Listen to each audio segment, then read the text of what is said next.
Estás escuchando Edubim te invita a leer, una serie de podcast de la editorial universitaria Villa María. En cada capítulo te mantenemos al tanto de nuestras novedades editoriales. Conversamos con autores, editores y actores de la cultura del libro. En este podcast te acercamos mucho más que libros. Te invitamos a formar parte de nuestra editorial.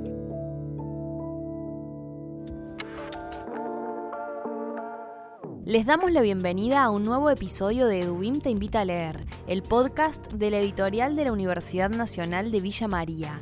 Este es un espacio para compartir la voz de nuestros autores. Uno de nuestros más recientes lanzamientos es el libro Políticas reparatorias en Argentina, el Estado y los sobrevivientes, de Ana Iliovich. Desde Edubim reafirmamos el compromiso con los derechos humanos y apostamos por la constante reflexión en torno a esta temática.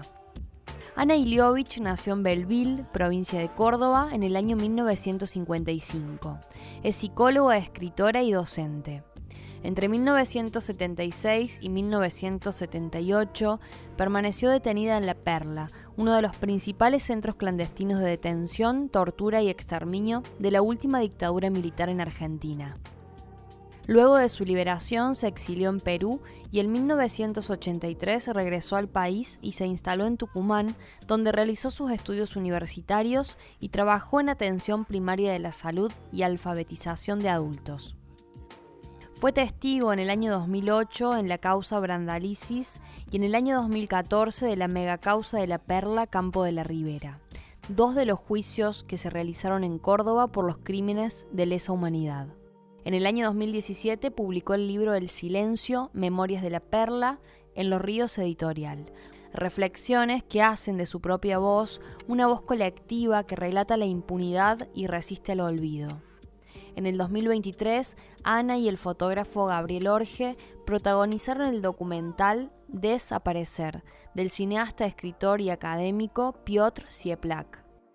El documental recorre la vida de ambos y su regreso a Belleville, la ciudad que los vio nacer, abordando con un lenguaje que conjuga historia, memoria y fotografía la historia reciente de nuestro país y la experiencia vital de cada uno de ellos.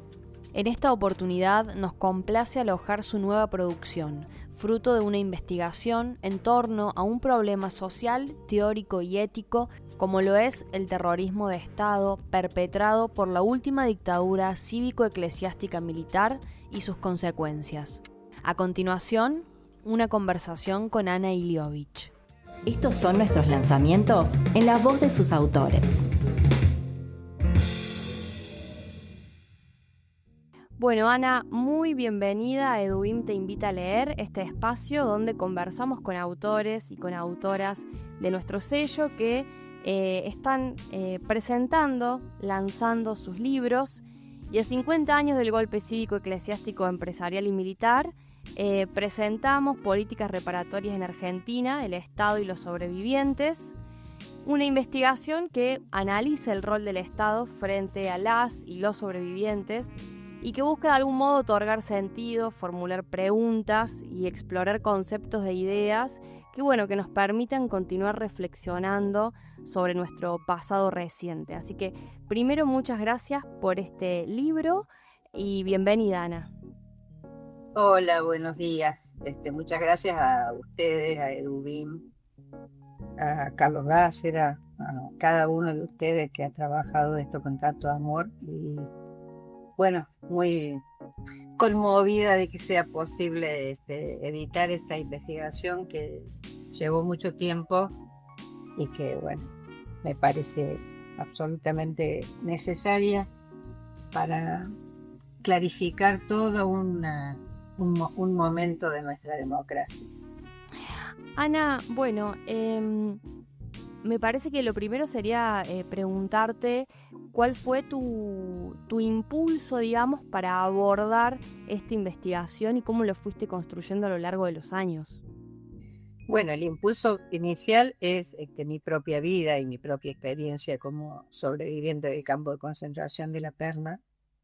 Y eso implica una huella definitiva en la vida, en el psiquismo de alguien que atravesó esa experiencia. Y en mi caso particular, me costó muchos años poder elaborarla, digerirla. Sigue costando porque uno nunca termina de salir del todo, ¿no? De un campo de concentración. Pero bueno, mi abordaje fue primero más literario, más poético. Yo publiqué un libro con ese tono, digamos, tratando de relatar imágenes, momentos de lo que viví. Y después cuando este libro en realidad inicialmente es una tesis de maestría que yo hice eh, para estudiar, para analizar, para entender de alguna manera lo que nos había pasado y lo que pasó después, porque este libro toma, eh, más allá de la época de la dictadura y del secuestro, toma lo que pasó después con los sobrevivientes, atravesando tres etapas de la vida democrática del país, que fue la etapa del alfonsinismo, luego, digamos, en grandes dimensiones, alfonsinismo, menemismo y la época del kirchnerismo. Entonces es como tres momentos que atravesaron el país y a nosotros como sobrevivientes. Por eso son las políticas reparatorias de la Argentina, el título, y tiene que ver con las políticas reparatorias hacia los sobrevivientes.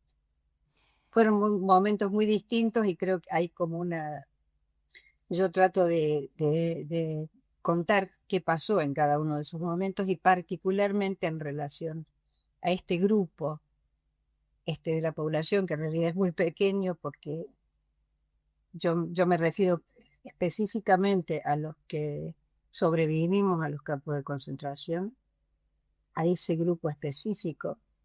Y con ese grupo específico, ¿qué pasó desde el Estado? Nosotros fuimos víctimas del Estado terrorista y entonces lo que yo trato de investigar es qué pasó con nosotros como tal.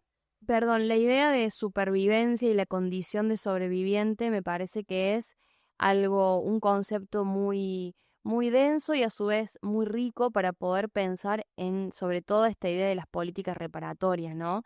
¿Cómo fuiste trabajando sobre esa idea, digamos? ¿Qué conlleva reconocerse como sobreviviente? Sí, antes que nada, vamos a partir de una base, ¿no? Que bien filosófica. La reparación es imposible. O sea, lo que a nosotros nos pasó no tiene reparación. De todas maneras, el Estado lo intenta, el Estado democrático lo intenta y está bueno que lo intente porque de alguna manera pone sobre la mesa una situación que si no está absolutamente invisibilizada. Como pretendieron invisibilizar a todos aquellos que fueron secuestrados. O sea, la idea era desaparecidos en Ectelequia, no existe, está desaparecido, no está ni muerto ni vivo, eso lo dijo Videla textualmente. A partir de ahí, cuando se empieza a visibilizar, gracias a la inmensa lucha de las madres, las abuelas, los organismos, se visibiliza que hubo campos de concentración en Argentina, se visibiliza que hubo miles de personas secuestradas y asesinadas. Entonces, a partir de ahí aparece esta este otro como resto que somos nosotros, los que quedamos vivos. Y quedamos vivos, algunos habiendo estado 2 días en un campo de concentración y otros como yo 2 años. Digo, todos esos somos el universo de sobrevivientes. Y entonces mi tema tiene que ver con esa identidad, una identidad compleja, una identidad que genera mucha angustia y que genera mucha culpa, porque si hay algo que es brutal en el hecho de estar vivo en relación a tus compañeros muertos, es eso, ¿no? Entonces mi trabajo tuvo que ver con poder ubicarme en el mundo, yo personalmente, y uso la categoría sobreviviente porque todos tenemos algo de esa situación traumática que es haber sobrevivido sin tener la menor idea por qué. Porque la idea del secuestro estaba acompañada del asesinato, como lo dice el nombre de los campos. En la Argentina se llaman centros clandestinos de detención, tortura y exterminio. Entonces mi pregunta es, ¿qué pasó con los que no fuimos exterminados? Que después, y esto es así, permitimos que se juzgara, porque hubo un proceso de justicia en este país que es maravilloso, único en el mundo, y donde la palabra nuestra tuvo un peso específico absoluto para el juzgamiento de los asesinos. Por lo menos de los asesinos directos, por supuesto que quedaron todos los otros que vos mencionaste muy bien, la dictadura cívico-militar, eclesiástica, empresarial. Los empresarios andan por ahí, muchos de los obispos también, pero de todas maneras hubo juicio y hubo una ejemplar manera de ejercer justicia. Bueno, en ese contexto el rol de los sobrevivientes se puso sobre la mesa, porque si no, ¿quién decía lo que había pasado? Bueno, ahí me parece ese punto de la dignificación de la palabra que vos hablás, digo, es muy compleja la definición del Estado, es muy compleja la definición de la justicia, eh, pero digo, ¿qué procesos o qué posibilitó en toda esa complejidad y el entramado de la justicia y del Estado la dignificación de la palabra de los sobrevivientes, digo, ¿no? Como, ¿qué habilitó ese lugar y cómo los sobrevivientes también se dieron ese lugar para dignificar su propia experiencia? Bueno, básicamente yo creo que lo primero fue el proceso de justicia. Desde el juicio a las juntas en 1985, la palabra de los sobrevivientes empezó a tener un sentido inmenso. Más allá de que no fue muy bien recibida en principio, porque claramente cuando los compañeros que salían, no es mi caso, yo estuve en silencio y siempre lo digo, mucho tiempo, porque quedé en silencio. Este, pero los compañeros que empezaron a testimoniar sufrieron, bueno, bastante descalificación por el hecho de estar vivos. ¿Vos por qué estás vivos? Era la pregunta brutal a la cual no teníamos respuesta, porque no sabíamos que estamos vivos. Entonces, y la respuesta siempre es, bueno, hay que preguntarles a ellos, ¿no? A ellos, los ellos, como yo les digo, ¿no? Todo el universo de los opresores. Pero es que se empezó a dignificar a partir de que pudimos empezar a decir.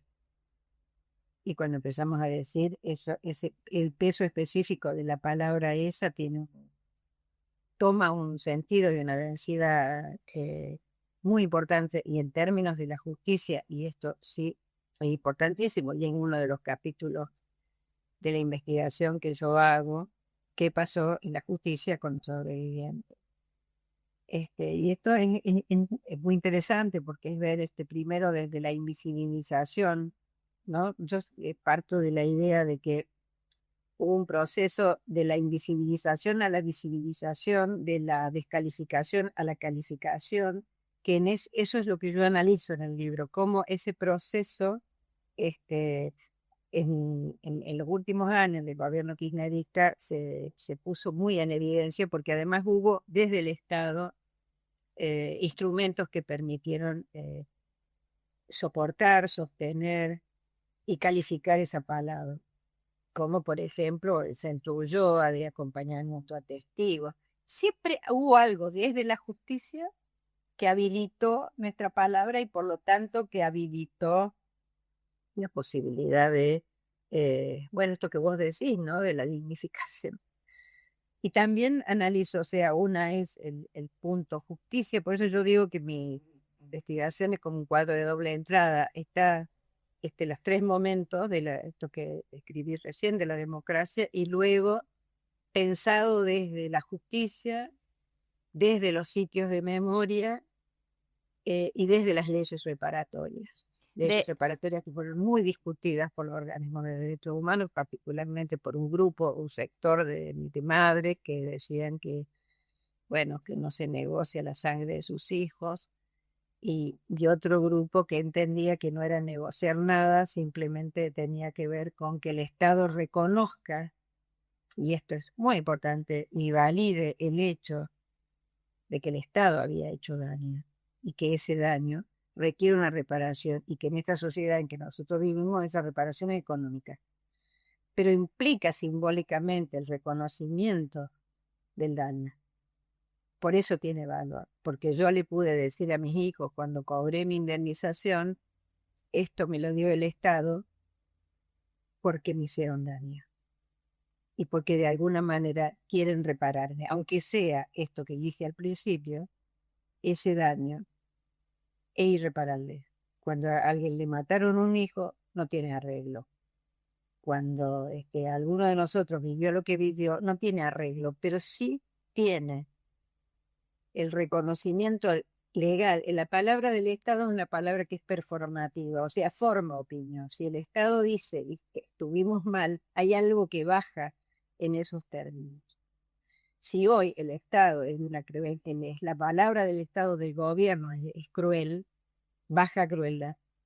Y baja crueldad hacia los jubilados, hacia los discapacitados, y entonces, bueno, aparecen síntomas en la sociedad de crueldad. Sí, porque no queda en el hecho discursivo nada más, digo, no es una cuestión de discurso, sino que el discurso se hace carne también, ¿no? Y se van forjando eso que vos decías, ¿no? Lo performativo y, bueno, del dicho al hecho. Ana, hay algo, bueno, esto que mencionabas del cuadro de doble entrada, de hecho hay cuadros en el libro donde vos bien vas como desmenuzando, digamos, estos tres periodos democráticos, eh, incluso hasta cómo se van nombrando, ¿no? Estos asuntos, qué palabras se utilizan legalmente en los medios de comunicación, digo, hay como todo ahí un desmenuzamiento en tanto lo simbólico también en estos años de democracia. Y me preguntaba, em, ¿cómo lo pensás? ¿Cómo fuiste pensando, digamos, para a quién le estás hablando en el libro? Porque hay como algo bastante pedagógico también, me parece que es muy destacable. Bueno, me encanta que lo hayas podido leer así. Yo todavía no sé qué va a pasar con el libro, no sé porque tengo mucha intriga, muchas dudas con respecto a este libro, con respecto a este momento que estamos viviendo. Pero sí mi idea, además yo soy docente, soy psicóloga, siempre he trabajado con jóvenes en las escuelas. A mí la cuestión de que llegar de una manera clara, me es muy importante hacer docencia. Me parece importantísimo el legado, la transmisión. Si a vos si vos sentiste esto, me da mucha alegría porque la verdad que mi idea era esa, digamos, que el libro sirva en términos de, primero, entender los tres periodos, estos que hablamos, incluso hay una primera parte que habla de la dictadura y sus efectos, que uno por supuesto lo puede encontrar en muchísimos textos, pero era como una breve síntesis de qué fue para porque yo voy mucho a los colegios, me invitan mucho a los colegios, particularmente los colegios secundarios que tienen unos docentes maravillosos que hacen memoria todo el tiempo. Todo marzo yo digo que salgo de gira a los colegios porque me invitan y es hermoso hablar con los chicos. Este, los chicos esos que después también van a La Perla, van al campo de la Ribera, o sea, son docentes que se mueven para trabajar estas cosas y después, bueno, el efecto es la marcha del 24 de marzo, que es maravillosa, y que cada año van más jóvenes. Y eso tiene que ver con el trabajo de los docentes de la escuela. Y bueno, yo voy, apoyo ese trabajo, acompaño y cuento. Yo cuento. Y contar sirve. Sirve. Así que bueno, eso. Ana, por último, digo, ya abordamos como a mí me interesaba estos tres ejes, más que nada, que era como la justicia, las leyes reparatorias y los sitios de memoria nos queda. Que bueno, me parece que también hay una pregunta ahí, primero en estos tiempos, ¿cómo sostener esos lugares, digamos? Y segundo, ¿qué lugar le quedan a los sobrevivientes en los sitios de memoria, no? Eh, ¿Qué lugares ocupan ahí? Bueno, es muy variado. Yo digo, cada sitio es un mundo, ¿no?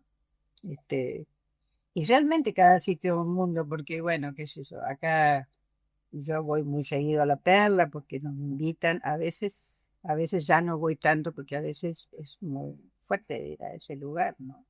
Pero voy porque hago docencia y porque me invitan. La última vez que fui porque estaba nada menos que el Consejo Superior de la Universidad Nacional de Córdoba, que había ido a hacer una visita, y las chicas de La Perla me invitaron a contarles en primera persona lo que ahí pasaba. Pero además cuando van los chicos de los colegios y cuando van, bueno, tiene mucho sentido, mucho sentido. Y hemos ido encontrando un lugar. El tema es que al principio medio que no estaba claro cuál era el lugar, no había un lugar para nosotros. Había un lugar en los juicios, pero no había un lugar en los otros Mm, ámbitos. Estábamos bastante invisibilizados o en algunos casos rechazados por esta especie bueno, de sospecha, ¿no? ¿Por qué se salvó? Y esto ha sido durísimo. Y yo creo que eso fue lo que a mí me llevó a hacer esta investigación. Básicamente, entender, ¿no? Entender en general y entender en particular cuál era mi lugar en este mundo, en esta sobrevida. Ese es el eje. Y en los sitios de memoria, bueno, son muy distintos cada uno, aparte son periodos, qué sé yo, depende quién dirige. Por ejemplo, en la ESMA hubo una época, hubo otra época, en la ex ESMA, por favor, ¿no? Este, y tuvieron participación algunos sobrevivientes, otros no, después se sumaron otros. Siempre hay y no sé cómo será en Tucumán, que es todo otro mundo de sitios de memoria terrible. Yo sí sé que en Córdoba estamos muy bien, en todo sentido, porque además los sitios de memoria tienen con todos los defectos, tienen su presupuesto, tienen su personal, se están sosteniendo. Hay gente maravillosa trabajando en los sitios de memoria. Voy a pasar un chivo, en La Perla se ha hecho una última muestra que es maravillosa, que es una obra de arte, pero realmente dignísima sobre los familiares. Y la verdad que ir a visitar ese lugar es como ir a no sé, a una exposición artística, pero además con una belleza, con una poética. la importancia de resignificar los espacios, ¿no? Donde ha sido un horror hoy poder ver cosas maravillosas. Bueno, yo cuando voy a La Perla, hay una cátedra una cátedra de arte que hace todo su trabajo en todo el año, cursa en La Perla. Y ellos haciendo intervenciones y a fin de año nos invitan, ¿eh? Un día de sol, viste que vas a ver obras de arte hechas por jóvenes que cantan y que toman mate, ¿no?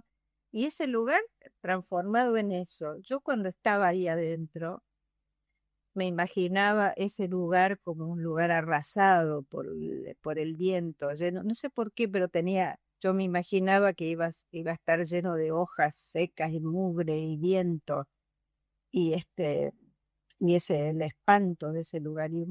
Y se transformó en un lugar tan lleno de amor y de vida. Bueno, qué importante eso, qué maravilloso y qué esperanzador también. Sí, sí, porque hay algo del alma de este país que está puesto en todo eso y además porque nuestra, qué sé yo siempre digo que no, que yo voy a la escuela y todo eso, pero hablo por los que no están, digamos, o sea, alguien tiene que decir lo que pasó y alguien tiene que hablar de lo que éramos, de esa generación, ¿no? De nuestra generación, que con todos sus defectos y errores y erradas, éramos tan buena gente. Ana, bueno, celebramos, nos resulta una alegría enorme poder publicar políticas reparatorias en Argentina, el Estado y los sobrevivientes, así que le deseamos larga vida al libro y que circule por donde deba circular. Así que muchas gracias, Ana. Cuando terminé la maestría que me pidieron que yo hiciera el discurso cuando nos entregaron los diplomas, yo dije que había dos cosas en este país que nos diferenciaba del resto: la universidad pública y los juicios de lesa humanidad.